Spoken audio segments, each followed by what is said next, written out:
first official video. Today I'm going to be doing Neverwinter. Is it worth your time? Well, I've been playing it for a couple weeks now, basically since it came out on the PlayStation. I've gotten into it a good bit. I wouldn't say I've gotten to everything, because I still can't do most of, well, not most, I still can't do some of the activities here. But I have played a decent portion of the game.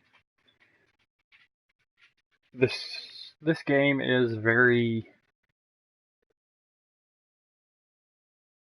online based, I would say. You can play it solo. You need an internet connection to actually play the game. But it is very online, cooperative. Dungeons are 3 people.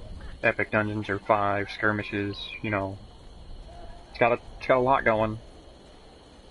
The equipment system is pretty simple. I can give you a peek at that. I mean, you got your standard armor, artifacts, fashion, of course, because everybody wants to look good when they're killing everything. Stat-based, of course. Again, a standard thing for a game of this design. Titles, which I'm noticing not a lot of games do anymore. A lot of the bigger games are doing them, but a lot of the smaller games that people actually want to hear from aren't doing them. I mean, it's a thing I like. You get a title for completing quests, for not all quests, but specific ones, completing campaigns, stuff like that.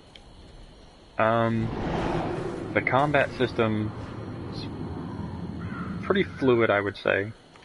A lot of your classes benefit from one another. They play into each other.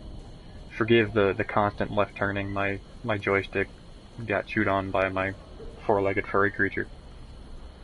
The skills are decently designed. There's not a whole lot of visuals to most of them. It's fairly easy to learn rotations, skills, stats, what certain ones do, what certain ones don't do, which ones you want to use for what you want to. Right now I'm playing a Scourge Warlock. It is straight DPS. I'm not a tank, I'm not a healer, I don't help anyone but me, basically. If you look on the left side of your equipment bar, you'll see, of course, my name, Snotty Dragons. Beltleg Survivor is your title. Round Table, which would be the guild I created. Underneath that, you'll see your current level, current total item level, which isn't really important at first until you get into stuff that you're actually going to need help from other people to do, like epic dungeons, skirmishes, dungeons, stuff like that. 2,400 or 2,040 is mine right now. It's not high, it's not low, it's high mid, I would say. And I'm probably tooting my own horn a little bit for this.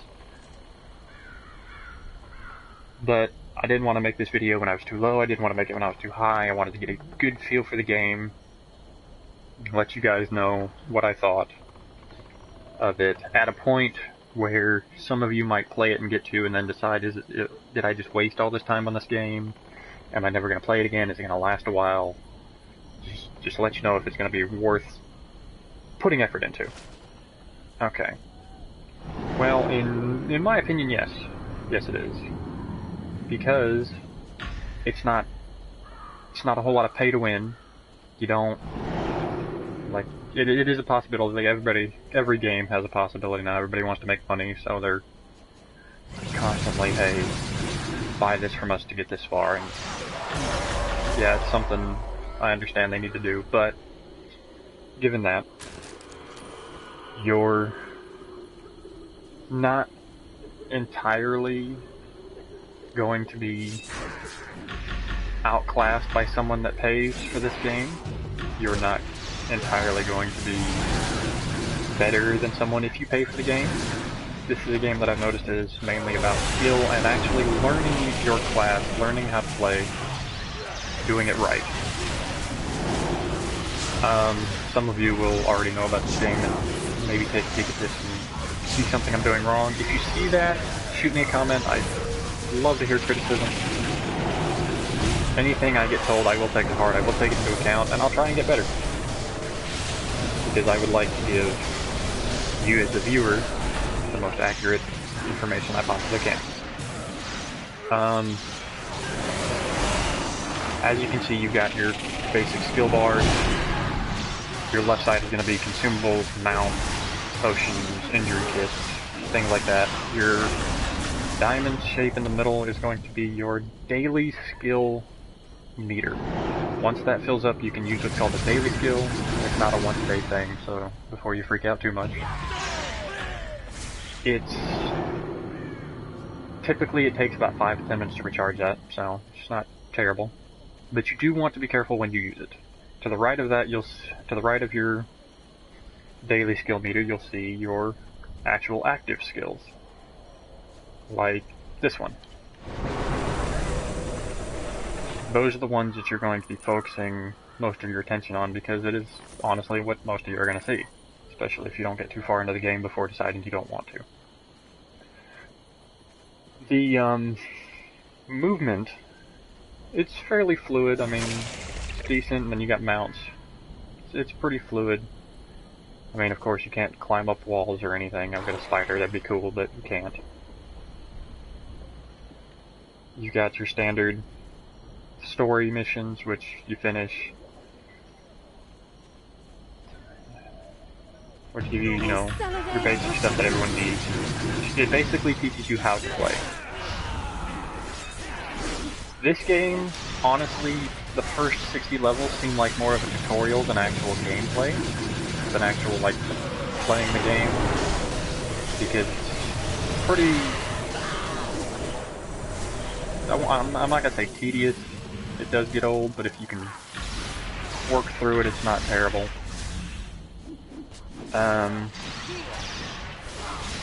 The game really started for me at about level 60. Because that's when you can do the actual campaigns that give you things for endgame content, like your passive bonuses, zones, things of that nature. When you get into the higher level stuff, of course you get the same reactions in this game that you do from all of them, where it's just like the veterans don't want to play with someone who isn't doing much or doesn't look like they can do much, and of course you're going to get that in all of them. But most of the player base in this one actually seems pretty nice. It's very consistent. You do run into the occasional Ewad who doesn't want to help no matter what, he's only out for himself. Standard for this game, you should expect it by now. Classes are very role-based. Like, there's Scourge Warlock, straight DPS.